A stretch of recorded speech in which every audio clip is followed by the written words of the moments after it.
Just turned in the final decree. Final update. All right. So, as best as I can tell, things started going wrong in July of 2020. June was fantastic. We had gone on a mini vacation with our kid and his buddy. They hung out with us, we had a fantastic time, and that was excellent. When July rolled around, we were experiencing problems. Spats over trivial matters, her lack of interest in intimacy, my interest in her day, but her lack of interest in me, extended periods in the bathroom, as well as bats. All this is how July goes. August becomes more tense, and she even tries to pretend as though everything is okay. She shows me lingerie and tells me it's for my birthday. When my birthday arrives, she gets me a couple of albums, but nothing else. I had a rough day at work, she reportedly had as well, and we simply ended up cooking and hanging together. I assume because it's a workday, anything.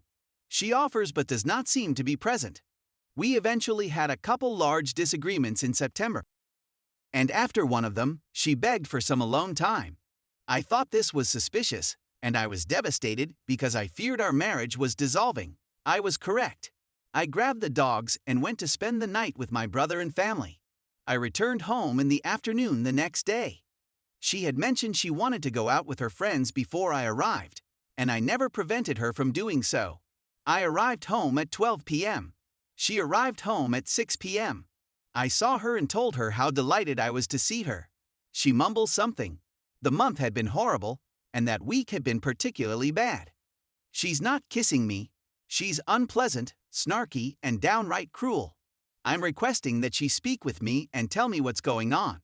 I realize something isn't quite right, and I want us to be all right.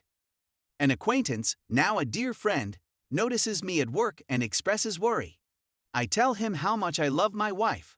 We've been dating for 8.5 years and married for 1.5 years, and how I'm at a loss for what to do. He suggested marital therapy and said he'd gone through something similar.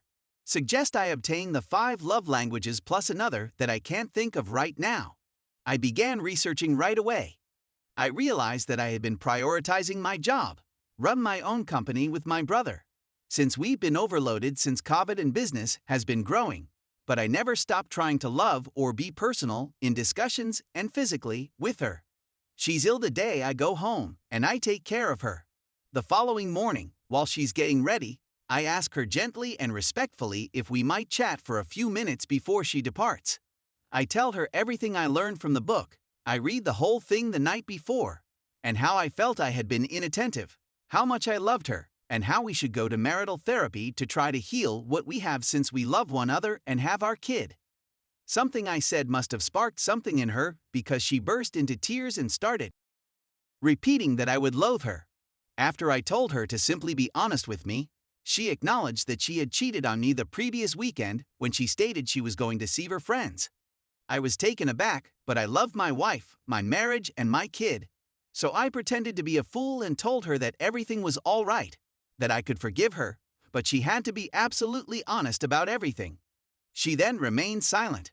No names, no details, only that she'd been chatting to AP since July and had been having an emotional affair with him until that day in September. How am I supposed to trust her? I don't think so. I tell her that she has made a mockery of our marriage and our vows.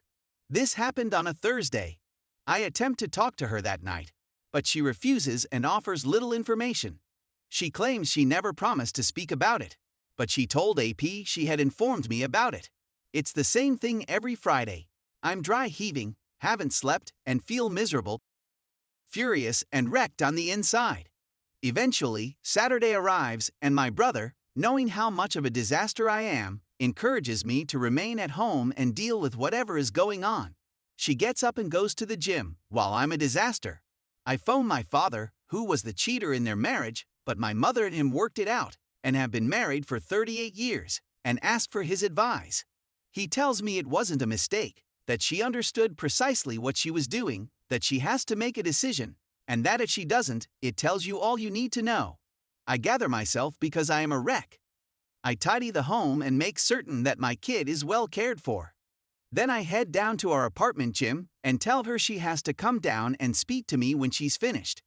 Half an hour later, she appears, and I gently inform her that she must choose between our family and marriage or AP. I'm not sure is all I get, and she begs for some time. I accept on the condition that she does not contact or see him. She accepts and goes for a 2-hour run. I can track her whereabouts using an app. She returns, finally discovers that I have cleaned the place. When I ask her what she wants, she says, "I don't know." When I push, she says it's over. I say all right, and even though I'm weeping, I take a duffel bag and stuff it with clothes, and she's screaming because I'm truly going. I kiss my kid, tell him I'm going to remain with his uncles for a little while, and he's okay since he's occupied by video games. I tell her I'll be back in the morning with the rest of my belongings and leave. The following morning, I arrive there at 6 a.m. I take trash bags and go into our bedroom, into the bathroom/closet, and begin stuffing everything that belongs to me into them. She sits up in bed, crying, and simply stares at me. When she asked what I was doing, I informed her that she had made her choice, and she began weeping. My heart is shattered, but it also longs for my wife. Again, I crawl into bed with her, embrace her, and kiss her for half an hour like a fool. I tell her that it doesn't have to be this way, but she needs to be honest. Silence. So I'm enraged and shout at her that it's all for nothing. I pack my belongings and inform her that my father and brother are 5 minutes away at the cafe, waiting for my call to come and assist me with the heavier items. It's 11 o'clock in the morning at this point, and I'd already packed everything. She inquires as to what we intend to tell our kid. We go wake him up and make up a phony story about communication failing. She claims she doesn't want to visit my family. I don't blame her. She's embarrassed. She brings our kid shopping, and I can sense he's a bit out of sorts and bewildered. I summon my father and brother, who arrive. We gather my 3 televisions and all of the equipment I had purchased to make our home smart. Of course, I left my kid all of his wonderful things. I love him, and none of this is his fault. And before I leave, she texts me not to go and to wait for her and our son. I wait. The establishment seems to have been looted. Then she steps in. She advises me not to go. Also, our son threw a display over in rage and says he hopes we could still be a family. I make a bad face at her and tell her that of course he does, and that's what I want, but what the heck does she want? I'll say it again, I'm not sure. I claim there's no reason for me to remain. I force her to inform her parents since they would be outraged if they found out via our son. The first week of October is coming up, and I'm trying to keep our youngster on track. I show up for him to take him to school and cook him breakfast, but I also take him to his grandparents' place on certain mornings when I have to be at work early. When they ask what's going on, I tell them everything. I tell them I want us to solve things, but she insists on her stupid "I don't know." Since we've grown to love and respect one another, her father is upset and sad for me. She's messaging me about how much she despises herself and how she can't believe she did all of this, while still chatting to AP. Even goes so far as to ask if we may reconcile, and I remind her that she knows what she must do if she wants me back. During that week, I picked up my kid from practice and drove him home. He wants to show me something, and I agree since I adore him, and we spend an hour in his room together. When I go into the living room, she's a mess. She invites me to sit with her and draws near to me, wrapping her arms around me. I nearly give in and get up, saying that I'm not going to do this if she's still talking to or involved with this man. She claims she's finished, so I sit down and cuddle her. We even kissed briefly and I touched her, but suddenly the phone rings a different ring, and I can see she's scared on the inside. He's been phoning her all day, she claims, since she terminated it. I look her in the eyes and ask her to show me where she put a stop to it. She begins to weep and refuses.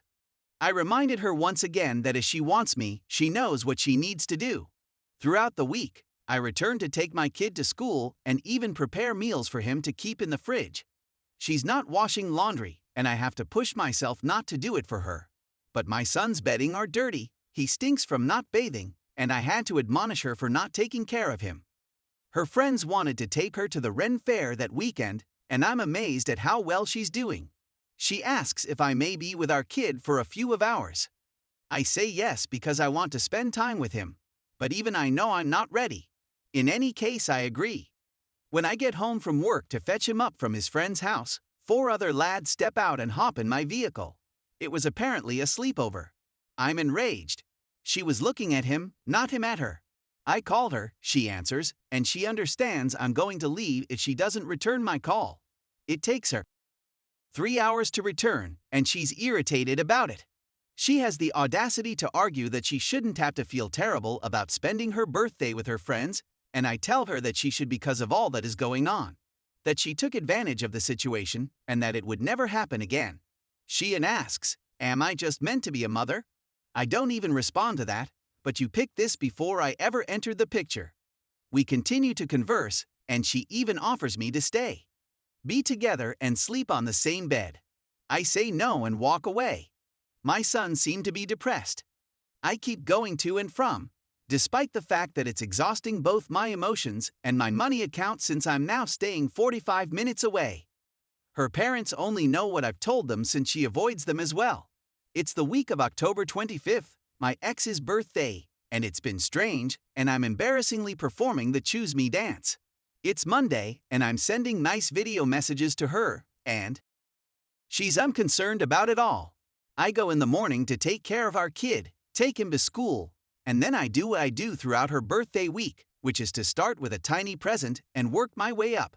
I pull out a snapshot of the 3 of us in a pumpkin patch from when we first met. It's a lovely photo. I'm ready to go when I feel an itch within me. I'm not sure what triggered me, but I began probing.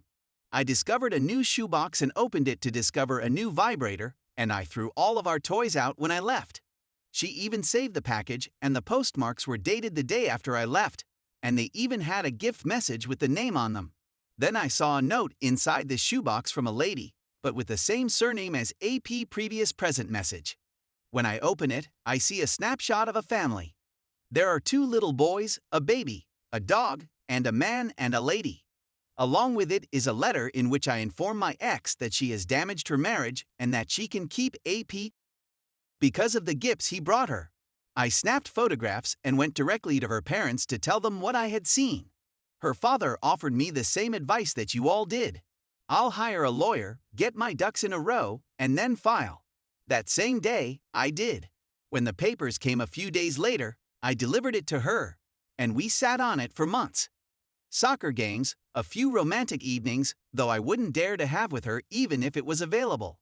It eventually came down to one soccer game when she saw I wasn't quite at my best, and I pressed her until she informed me whether she was dating, which she replied she was.